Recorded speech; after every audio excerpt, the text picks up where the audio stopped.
Learning how to pelvic tilt will be the key to optimizing your strength and performance in the gym while keeping you healthy. So today I'm going to show you a posterior anterior pelvic tilt, where you need to be in your pelvic tilt, cues and exercises to help you feel the movement and translate it over to other exercises. This is what we call an exaggerated posterior pelvic tilt. When we're in an exaggerated posterior pelvic tilt, we put excess pressure on the front side of the disc, which can lead to possible disc herniations. Not only that, but it doesn't put the best optimal position for your erector spinae to work and provide the most core stability when it comes to lifting big weights or performing exercises in the gym.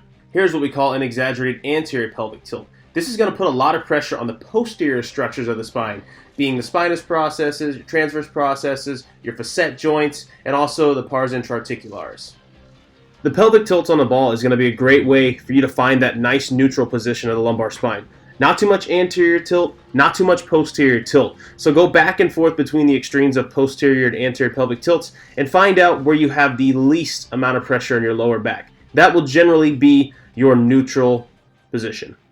Once you found that position on the ball, transition to a standing position and do the exact same thing. Tilt anterior and posterior and find that position where you have the least amount of stress in the lower back. Once you found that position in standing, bend over and do the same thing. Tilt the pelvis under you and then arch your back and find that nice neutral position where there's not excess stress in the lower back. That's going to be a great position for your pelvis to be in whenever you're performing hinged lifts, such as an RDL, a deadlift, and a squat.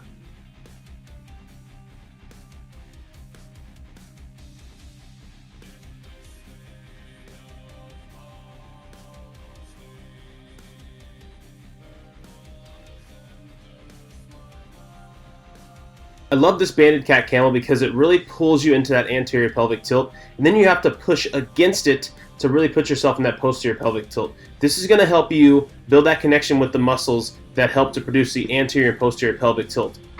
Then you're going to transition to a standing position, grab a barbell, and then replicate that nice neutral pelvic position. Practice your hinging over while keeping that pelvic position. Too much posterior pelvic tilt with that, and then we have too much anterior pelvic tilt with that. Find that neutral position where you don't feel too much stress in the lower back, and then really make sure you hold that position throughout your lifts, such as the RDL, the squat here, all these things, and then even an overhead strict press. That's too much posterior pelvic tilt in a squat, too much anterior pelvic tilt in a squat.